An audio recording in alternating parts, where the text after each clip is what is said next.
Morning. Morning. Morning. We got a little bit of a smaller morning, group good this morning. Everyone have a good weekend? Heath, you need a Red Bull this morning, bud. I think you're on mute.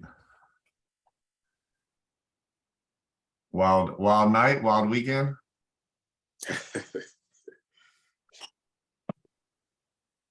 I can't hear you on mute.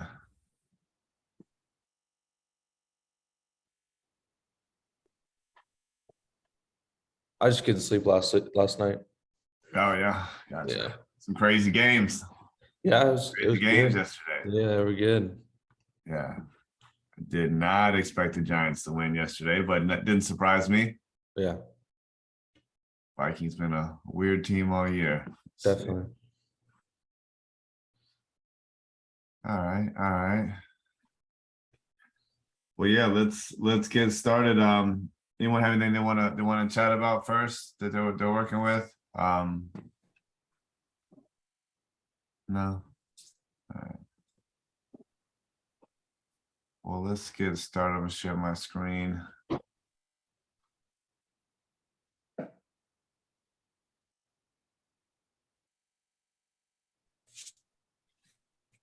All right.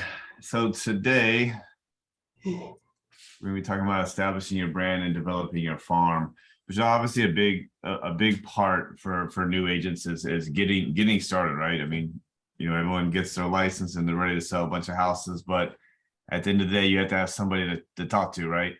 And the way that you do that is getting your brand set up and farming, whatever way that you farm. Let's see. All right. I'm not gonna make you guys read this today's affirmation. I have written goals in all key areas of my life, and I love to track my activities and results, seeing the progress that I'm making. Again, I'm not a big affirmation guy, but I do think that you guys should be having goals, not only every year, but for the month and for the week. My goal this week is to take 2 more listings.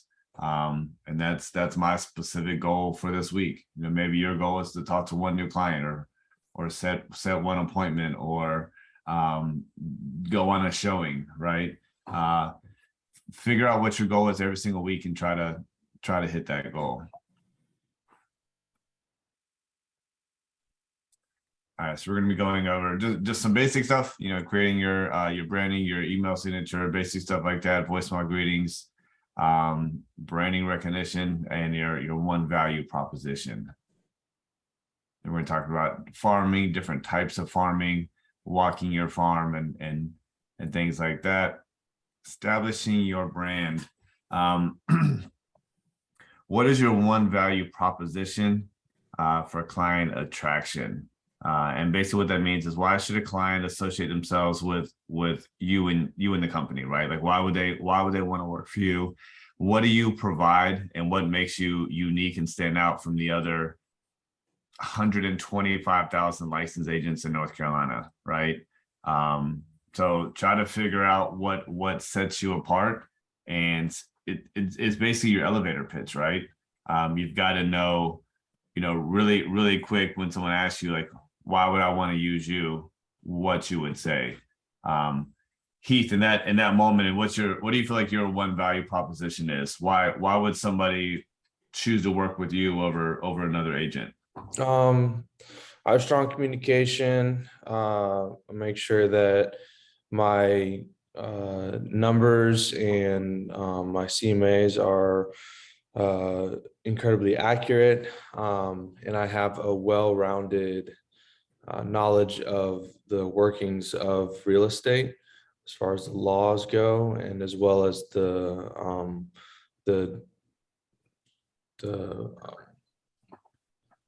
how the market is, basically. Gotcha. Okay. Yeah, that's important. You want somebody that's educated and knows what they're doing. Carlos, what do you bring to the table? I normally say something like making the process really simple for them from the beginning to the end. Let's try to make sure they get get closed, and that's pretty much the main thing. It makes the staying with, make them easy with them, and just walking with them through the whole process to the end. Yeah, for sure. It makes sure it's like they don't feel like it's just about me. It's all about them. Definitely. Tom, what's your quick elevator pitch? Try to serve my clients and save as much money as possible for Yeah. them. Saving money is always a good thing. Michelle, I'm not sure if you can chat, or Maisha, if you're able to chat and you have your cameras off, but if you can chat, unmute yourselves and let us know what your elevator pitch is. Tyler, the same thing if you're available. Yeah, I'm working on it, but right now I just tell them I'm specifically focused on listings. So I'm a listing agent. I'm educated in real estate, and then I have a good team / mentor that can Oh, kind of stop. navigate. Okay. I pretty much tell them that I focus on like new homeowners or people who are new to the real estate market, and pretty much tell them on like if I don't know it, well, I don't tell them that I don't know it, but if I don't have an answer right away, I let them know that I have I work with a knowledgeable network and they're highly skilled as well. So Yeah, no, that's good. Yeah, I mean, so that we had 5 different answers there, and honestly, they're all very different. I mean, Heath went very. I'm an educator. I know the rules. I know the laws. I can get you safely through a transaction without getting you in trouble, right? Carlos went with the approach of I'm going to make this process simple, right? Which is a big concern for most people. Most people literally don't list their house because they're so concerned about how much trouble it's going to be to find another house, the logistics of selling their house and moving into a new house, letting people know that it's simple. And then he also said something else that I say to everybody is, I'm not just going to get you an offer. I'm going to get you to the closing table, right? So I'm not just going to get you some money. I'm going to help you through the whole process. And that's what people really love. So that's a great one as well. Talking saving money. I mean, obviously, that's something I put in my pitch as well. Like, hey, look, not only going to get you a great offer, I'm not going to let you get beat up through the process, and we're going to hold our money through escrow, right? And that's what people want to hear. Obviously, Tyler, you're a lot like me. I really focus just on the listing side, and for a lot of agents, they don't do listings, right? So when you explain that to somebody, hey, like I just list houses, right? I'm the right guy for you because this is what I do. I list houses. People appreciate that because a lot of agents haven't taken listings, so they want to work with somebody that knows what they're doing. And then I said that the new home thing. I mean, that's great. I mean, again, very, very specific. Like Tyler works just on the listing side. You work with just new home owners because it takes a very specific person to get through that process with new homes. Obviously, you're probably better at than I am. I'm not great with new homeowners. I'm not great with buyers in general. So yeah, whatever your pitch is, have it ready and be confident and comfortable to say that to you. So when you're in an actual elevator, right? If you're at a brewery, if you're hanging out with your friends or family, if you're at church or at the gym, and you hear someone talk about real estate, you say, "Hey, I'm a realtor," and they say, "Well, why would I use you?" Right? Be ready to explain to them why they should use you. So work on that. Always know what your pitch is. I mean, I may. It sounds crazy, but if you pass me on the highway and I'm driving, I'm talking, right? And I'm always practicing my listing presentation. I'm always practicing my elevator pitch.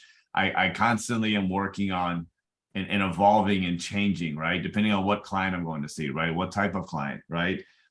Maybe you're going to meet with somebody that's not a new home, right? You're dealing with somebody that's dealing with an older home, or this is a 3rd or 4th home, right? You might have to change that pitch a little bit for that specific client, right? So, be able to adopt your one value proposition. But, we're going to talk about a lot of important stuff today, but for me, knowing what value you bring to the table is huge. And it should be very, very confident, because at the end of the day, people want to know that you're confident and that you can get the job done, right? So sometimes we're like, you being shy and modest is not going to be helpful, because understand that there's another 100,000 agents that are also calling the same potential client. Me and Tyler were literally texting last night. We were literally last week went and saw the exact same client, right? And that's just within this small group of 5 of us, right? Imagine the other 50,000 agents just in Charlotte that are also calling that same people. So you have to stand out.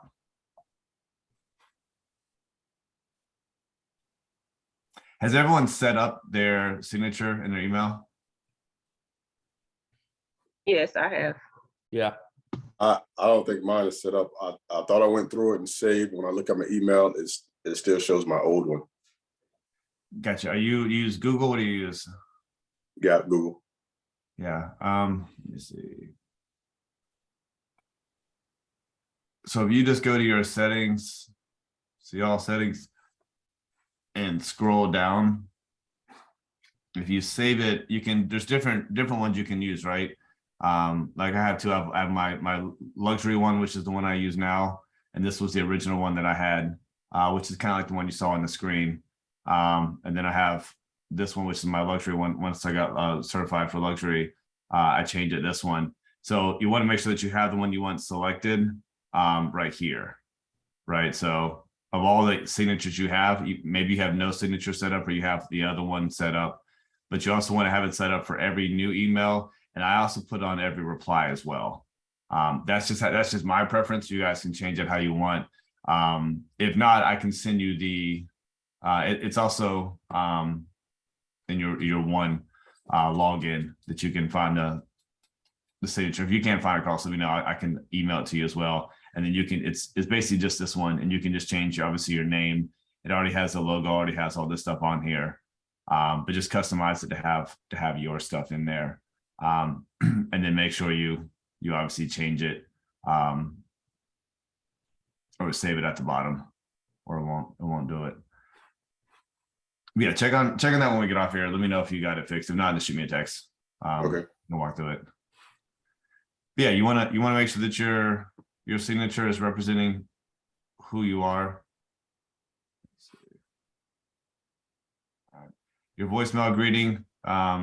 You hear a lot of funny ones. I mean, I'm not gonna talk about this one for a while, but let them know in a very quick manner who you are, who you work for, and preferably to shoot you a text.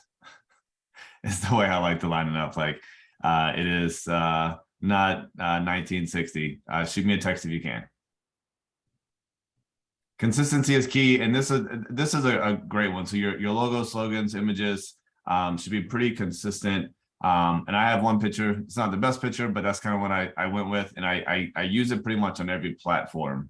So when people see you on Facebook, Instagram, on TikTok, on your yard signs, everything should be pretty consistent so they look similar. So if somebody sees your stuff in one neighborhood and they go to another neighborhood and you've got a different logo and different picture, it's hard to put those two together sometimes, right? Because there's so many different people.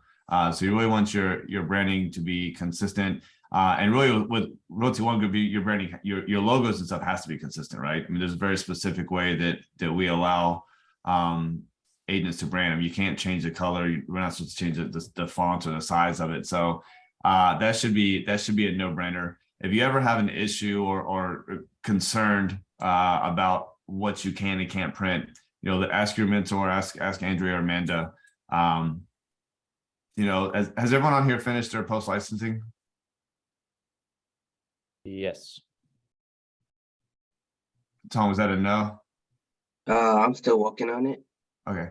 So for example, for one thing, if you haven't done your post licensing, your yard signs should actually have the office phone number on it, right? Tyler, when I was checking on your yard signs, I wasn't sure if you had finished that or not yet, because you can have your personal number on there, right? So it's just like little things like that you guys might not know, but really anytime that you're going to print something and send it out, ask somebody just to even proofread it. I'm terrible with proofreading, so I always have somebody check my stuff. But for the content, always somebody check that just to make sure that you're not doing anything wrong. Yeah, so again, make sure that I know some people are not big Facebook people, or Instagram or Google or LinkedIn. I don't think LinkedIn is super huge when it comes to real estate, and that's just my opinion. Maybe you guys find it different, but Facebook and Instagram are very, very big. So people should be able to see your business page. I post on my business page about once a week. It doesn't get a lot of traction, but it just, at the end of the day, it just, if somebody was to go on my page, they would see post after post after post, and they would know that I'm experienced and do stuff on there. Then I do run ads off of that as well, and that's helpful that it's an experience page. But when it's something nice that you share on there, you can share it from your personal Facebook page and share your business page from your personal page, and that also looks good as well. So sharing that stuff is good. Not I mean, most of you guys are newer agents and they don't know that you guys do real estate, or maybe you've mentioned it one time but they forgot, right? So putting in front of their face once every couple of weeks is not a bad idea, right? Understand that if you have hundreds or thousands of friends on your social media, understand that everyone probably has dozens of realtors that they know, right? I mean, I probably have at least 50 realtors in my friend group on Facebook, right? So if someone's at the point where they're about to sell or buy and they haven't seen you in a while, the next person that posts is somebody that they might use, right? So constantly posting is definitely helpful. Farming, we're going to jump into this a bit. There's different ways to farm. You can farm in specific neighborhoods, specific types of people. Maybe you're luxury, you want to go just on the lake and you just want to do a specific type. Maybe you just want to do townhomes and condos. Maybe you want to do similar interests and activities. A lot of different ways that you can do it. There's a lot of different ways you can find data to do that. You can use RPR, title companies, or attorneys. There's a lot of different ways to get information about neighborhoods. If you're interested in doing that, shoot me an email or a text, and we can talk more about getting that information. But when you think of farming, Carlos, what do you think of? Basically picking a neighborhood, either sending flyers out or putting flyers on the door, or walking around the neighborhood in a certain group of homes. So that's what I think about farming. Tony, you recently did some door knocking, right? Well, Oh, I'm sorry. Who'd you say? Tom. Me? Yes. Didn't you recently do some door knocking? No, but I've been talking to like a few people that's close by in the community. And also I'm planning to deliver like postcards to the house, like Pacific houses market, like across the city. Gotcha. I'm Okay. working on that too. Gotcha. Okay. I was thinking about somebody else. I know who I'm thinking about. But you've printed out flyers and you're going to hand them out in a certain neighborhood. Yeah, postcards. Postcards. Gotcha. Okay. Okay. So you're gonna have them mailed out. Okay. Yes, I have. Have you tried that approach before? Is this the first time you're doing it? It's my first time. Gotcha. You starting with a small batch, or how many you sending out? Like about 250. Gotcha. Okay. Yeah, that's a good start. Some info on postcards, right? Like 250 is a lot, but it's also not a lot, right? If you're talking about 0.01% of people responding to it, then 250 isn't a big number. But also understand that out of those 250 people, if you're going to send them again, would you send them to a different 250 people? No, say Charles shaking his head. You'd want to send it to the same 250 people, right? Even though they didn't respond the first time, a lot of times it takes 4, 5, 6, 7 times for people to recognize you and get comfortable with you, right?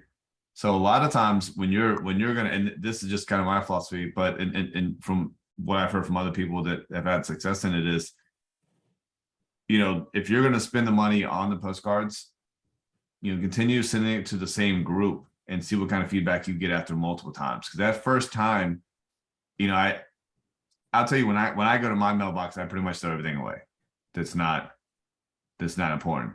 But the flyers I do look at, right? And if I don't need it right then, I'm just gonna throw it away. But if I saw the same thing over and over again, and I'm about to do a $8,000 fence job from a flyer that I got, and they send it over and over again, right? It took a while for me, and again, I'm a perfect example of continue to send the same flyer to.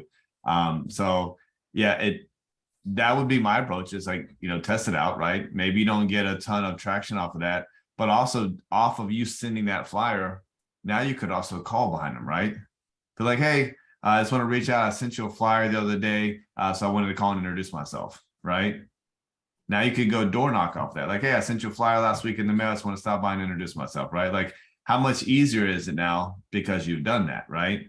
So, just because you send out those 250 and maybe you don't get any calls, texts, emails back from it, doesn't mean that you shouldn't follow up with it or shouldn't send another group of flyers to, right? So if you're going to spend the time and money, like find a different way to hit them as well and get some use out of that.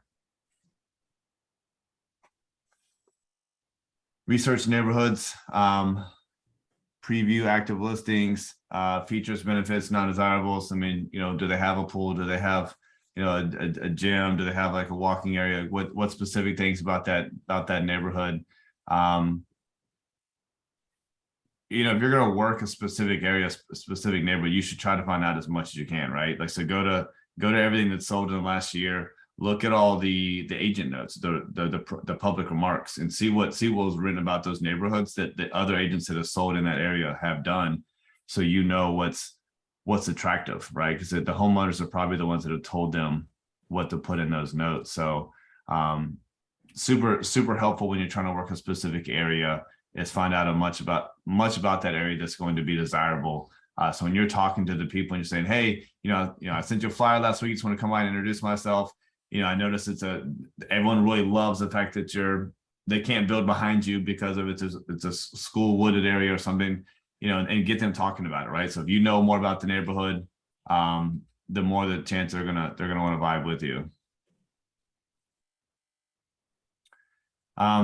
Again, different ways to set up your marketing materials. You can do market updates. You can post on social media. You can do circle prospecting. You can send out a monthly newsletter. There's different ways to introduce yourself, like the top one. And a kind of a good way to do is kind of rotate it, right? It's kind of do a little bit of everything, and to reach out to people several times in different ways. But it's all you, because your branding and marketing is the same, and then your content is different every time. And then eventually those two things will line up and people will be interested. Consistent message, quality of materials, call to action. Tong, I'm sure, on those flyers, did you have a call to action? Yes. Was it to call you? Was it to go to your website? Was it? Yeah, to call me or shoot me a text message. Okay. Yeah, you wanna make sure the call to action is bold, easy to see, and easy to do, right? I know a lot of you younger kids like the query code or whatever it's called, the little where you can scan it with your phone. That's popular. Hey, buddy, that's what Justin did on his business cards. On the back of his cards that I made for him, he wanted a QR code, basically. He wanted that, so when someone scanned the back of his card, it went straight to the website, right? Mm-hmm. That works for him. That's a little beyond me, but you guys are youngers, right? So that's something he liked. You could easily set up, like Tom said, is shoot me a text, right? How easy is that, right? It takes the pressure about having to call a number and having to leave a voicemail, which a lot of people don't want to do, right? But you could just say, go straight to my website, and from your website you could have a sign up link, right? So make sure whatever material that you have, you're giving them a call to action. I even do that for my CRM when I send out emails to people. Is I ask them for appointments, right? The call to action is, yes, you can come out tomorrow at 4:00, right? Like, I'm constantly asking for an answer. So there's different ways to do call to actions, but make sure that you're asking them to do something. Again, we just talked about this. Walking your farm versus mailing your farm. Consider a combination of both. I think if you're going to mail your farm, you should mail it first and then walk it. Right. I think that'd be a better way to do it because you can play off of you walking mailing them something. So Tony, I said, if you're going to spend the money to mail them stuff, I would definitely walk that same farm afterwards and just go out there and get to know people. You don't have to do it all in one day. We just I talked to Tyler about this over the weekend. He had an open house, and I mentioned, touching the neighbors, the day before, the morning of, and letting them know is a great way to do it. And he'd already done it, right? And that's a great way to get more people. At my open house, I had 4 of the next door neighbors came to our open house because I knocked on the door the day before. So it was a very, very effective way to get more people in there. And they might not be the ones that are buying, but my other clients that were there saw more people there, and it created a great environment for that. But yeah, so I mean, you don't need to walk 250 houses in one day, Tom. That'd be a lot, right? If I have most of the feet, it'd be like going to Disney World or something. It'd be a long day. But say, hey, let me hit this street, or let me hit this cul-de-sac today.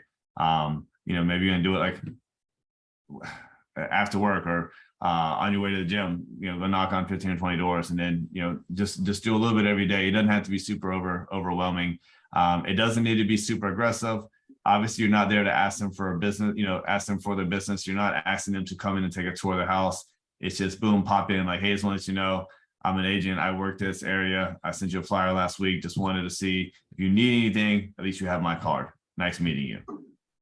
If they say, hey, actually, if you want to come inside, then obviously you can do that. But, you don't want to be super pushy. If you can get some information from them, if they show any interest, get their name, their number, phone number, add them into your CRM, and then touch base with them. But again, it should be light and fun. You pop up on somebody's door trying to give them your pitch. You're probably going to get cussed out a few times. So yeah, just this light, easy, quick introduction and get out of the way is usually a very good approach. Again, this is kind of what we just spoke about. How long to walk, how many homes. I mean, that's really up to you, but again, it doesn't have to be a ton. Just pop in, do 15, 20, 30 homes. I mean, you can do that literally in 15 or 20 minutes, right? Tyler, how many houses do you knock on versus how many open the door? It was a decent number to a small number, right? Yes. Tyler, when you knock for your open house, knocked 25, and I probably got 6 7. answers. Yeah.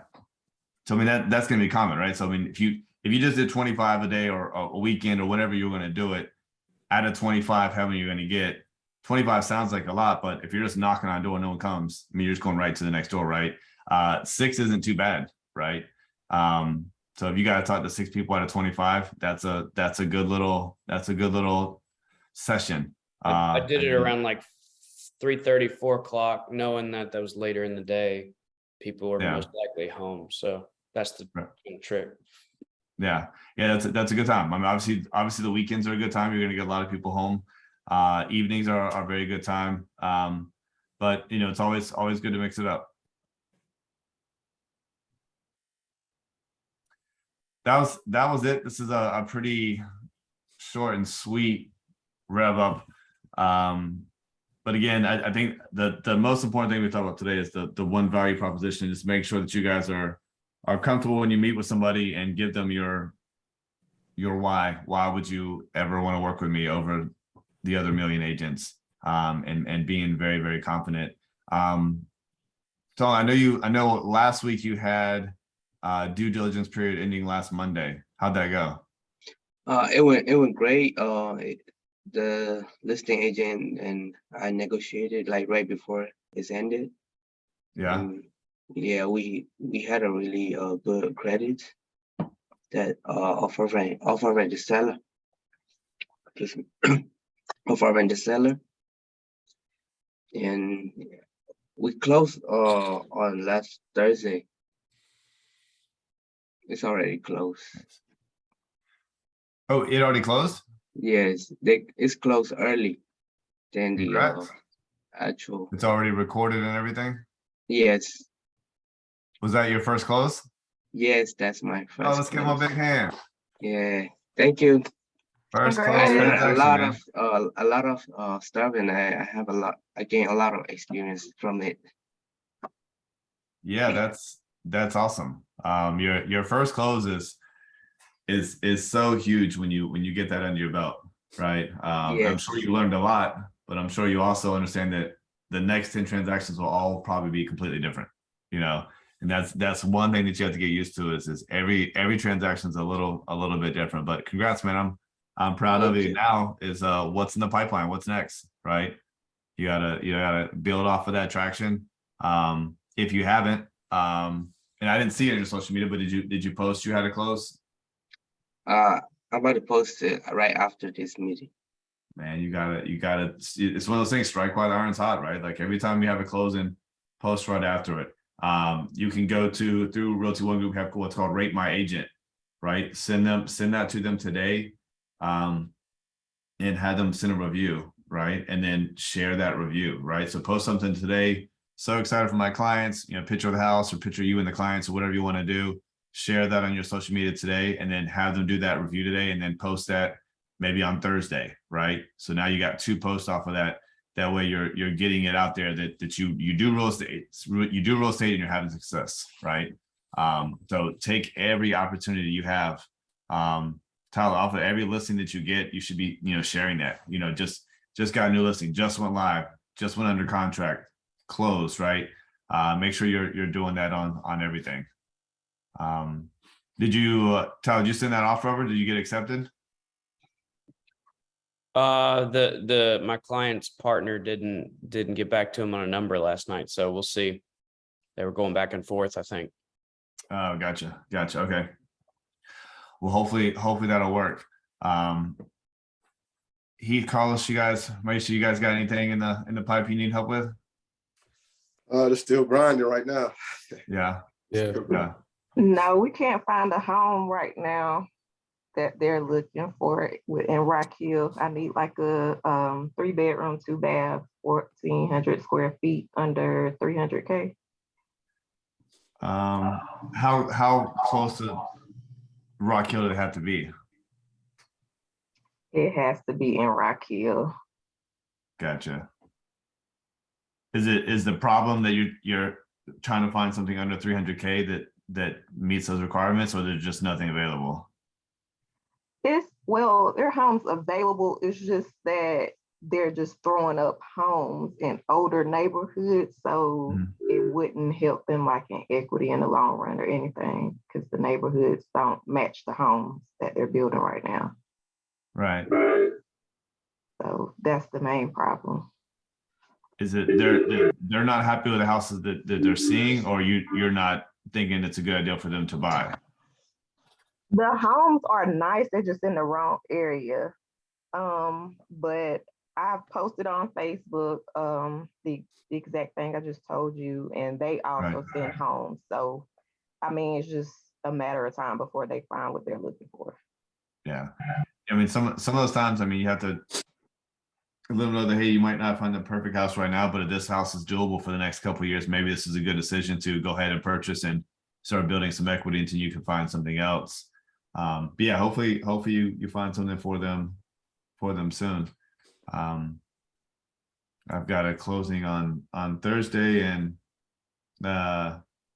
just popped up that they had a home equity line in 2008, and it's been paid, but they don't have a letter of satisfaction. So now I've got to go through today and make a bunch of phone calls and help the attorney get that done, so we can close, or they're not going to clear the title. So I've got a fun day ahead of me.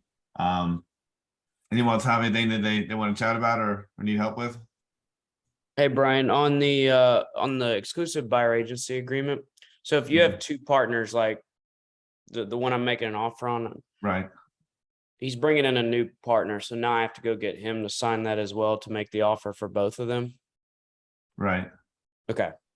Yeah. So unless it's, I mean, is it under an entity? Is it under like a business name?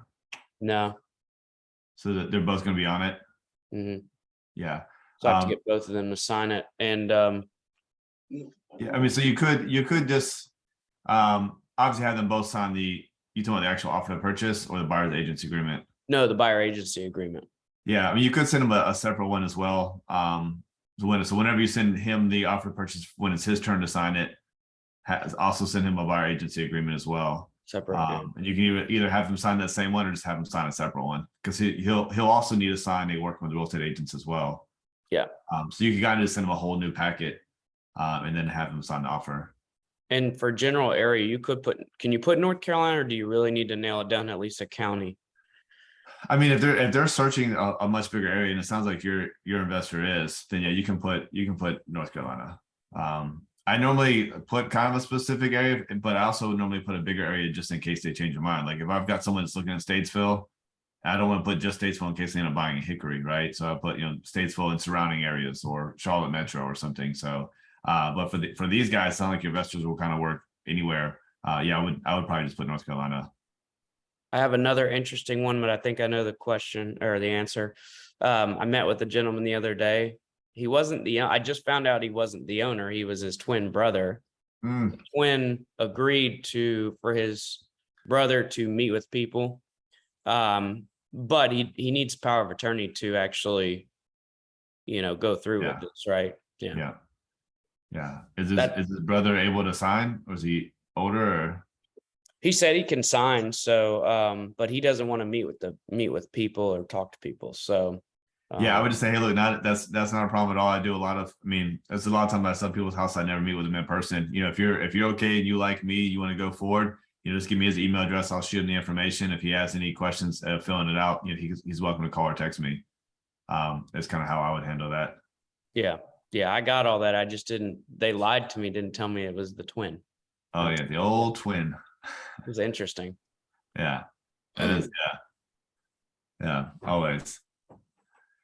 Heath, you got anything? Just working on leads right now, and farming for sure. Nice. I did end up that Desiree chick that you had that you were trying to meet with. Mhm. That's that girl I was trying to tell you that I had an appointment. It was like the Wednesday before, like 5 o'clock. Yeah, That was her. So I did meet Okay. with her in person. She's wanting to wait till April. So Okay. whenever she gets ready again, we'll go back out there. But Okay. the comps I ran, I think that'd be around 160,000.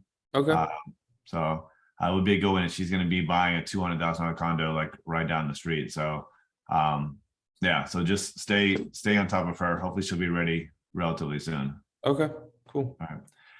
All right, guys. Well, if you don't need anything else from me, we'll jump off. We'll see you guys next Monday. Obviously, if you need something before, then don't wait till then. Call or text me. And Yeah. Carlos, let me know if you get that signature set up. Okay, yeah, I'm working on it now. All right. Right. All right, everyone. Have a good Monday. Okay. Bye.